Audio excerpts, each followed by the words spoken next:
Hello and welcome to Church at Home with Rachel for Monday, the 24th of October. My name is Rachel Parker, and I am the Archdeacon of Rural Ministry for the Diocese of Edmonton in the Anglican Church of Canada, and part of my role is also as the rector or the priest for the churches in Dayspring Ministry, which are St. Mary's in Edgerton, St. Saviour's in Vermilion, and St. Thomas in Wainwright. My pronouns are she, her, and hers. And it is my pleasure to be chatting with you today. I hope you had a great weekend. Before the weekend, I received a cordial message on YouTube, a comment that was made on one of my videos from a person who was expressing his, I don't think discontent is the right word, but a little bit of concern about the fact that I use my pronouns at the beginning of the video. He found it off-putting and didn't bode well for the rest of the video. And that's okay. I'm totally okay with that. I did respond. I don't always respond, but when people, two things happen. When people are not nasty to me, like calling me Jezebel or something, but when they actually have a comment, it's constructive criticism, or they have a concern, and they're presented in a dignified way that is not insulting, I do try. That's the number one, if it's put that way. And number two, if I have time, because I'm pretty busy, I do try to respond as often as I can. And so I did respond, and I spoke about the fact that this idea of using pronouns, while it's new, is maybe just something that should have been done a long time ago. Because, yes, it seems apparent to the gentleman who commented that I shouldn't need to use my pronouns. Apparently he knew I was a she, her, and her. But the fact is that, as ridiculous as this might be, considering my hair and maybe my voice is too low. Maybe that's why people think I'm a guy sometimes. I don't know.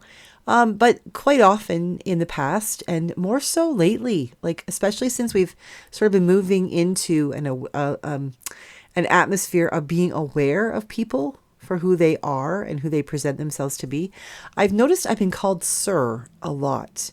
It used to be kind of funny. My husband used to get really upset on my behalf, and then I was like, well, whatever, it doesn't matter.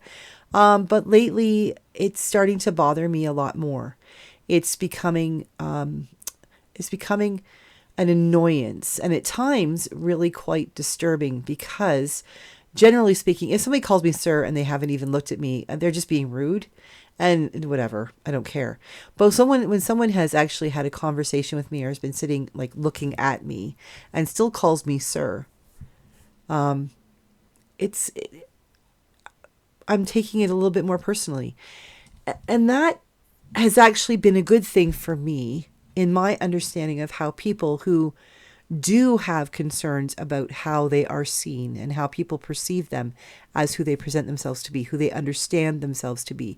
Not nearly, of course, to the degree that other people who live with this every day have to deal with it and internalize it, and how they have to focus on who they are and how they deal with people who are either just not noticing, or people who are absolutely ignorant, because that does happen as well. So this is sort of opening my eyes a little bit, which made me, and I commented, and I shared that with him. It's important to me that I use my pronouns, not because I need someone to know that I am a she, or that I'm a woman, or any of those things. I don't think it really matters. To me, it doesn't.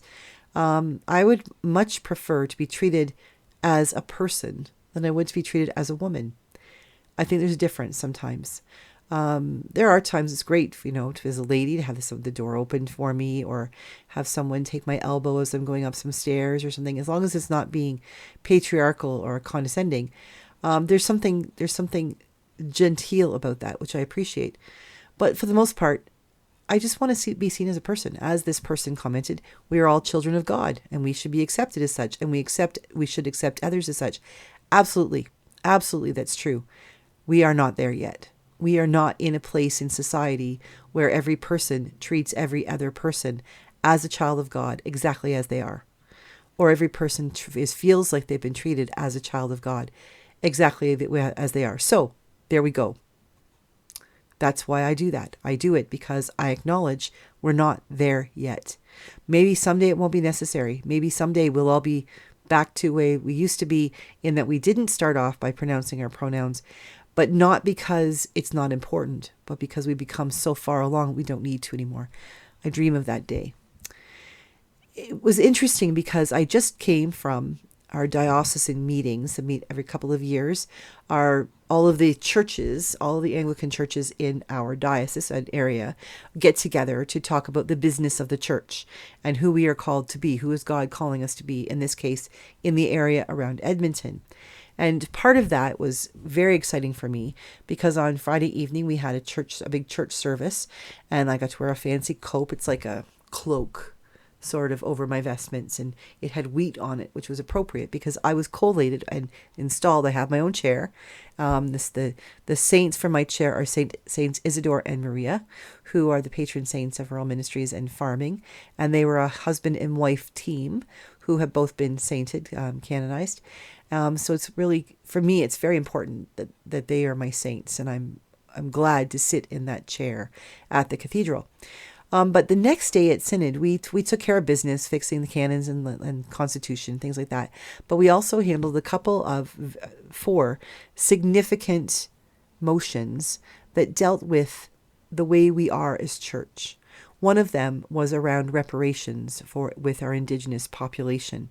Another one was around ecumenical partnerships, which will be very important in my role as a rural ministry archdeacon, because it gives me an opportunity. It opens up doors that rural areas, small towns, can start reaching out to other churches, like the Anglicans working with the Roman Catholics, or the United Church, or the Lutheran Church, or Presbyterians, or the Moravians, or whoever might be around that's willing to say, hey, let's do ministry together in some way, shape, or form.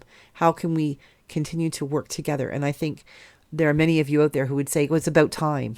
Stop being so denominational. So I'm really excited about that. But something that was even more powerful and challenging for me was a motion. Not that I was powerful and challenging for me because I disagree with it, but because I agree with it so wholeheartedly, but I hadn't given it thought. You see, in our diocese, we are an affirming diocese, which means within the Anglican Church of Canada, you can come at a same-gendered couple who did all the marriage prep and was as committed to being married and living the rest of their lives together as a heterosexual couple, can come to us in the Anglican churches in the Diocese of Edmonton and be married in our churches, not just blessed, not just having gone to a civil ceremony and coming for a blessing, but an actual marriage ceremony in our churches. Okay, we're affirming churches. I love that. Like, the fact that happened before I got here was like, okay, that's awesome. But what didn't occur to me, but has occurred to those members of the LGBTQ2 Spirited Plus group, I know I'm missing some letters there. Please forgive me. Someday I will catch up. I am learning. But some members of that group have recognized that while they are welcome to come and be married in certain churches, not every church, even though it's an affirming church, not every church lives out that affirming, that those people feel welcomed in committees and in worship and in teaching Sunday school or doing things like that. Not all people who are trans or who are queer or have, young people who are wondering and pondering these questions. Not all of them have felt that they're comfortable or that they're safe. More importantly, that the church that they go to is a safe place to be themselves. And we passed a motion with several parts to it that stated that we would indeed become those churches, that we would work intentionally to become churches in which all people, feel safe. And that's a big statement. And I think one of the places we can start is by acknowledging that for now, anyway, maybe we need to use the pronouns. Maybe we need to learn to use the pronouns.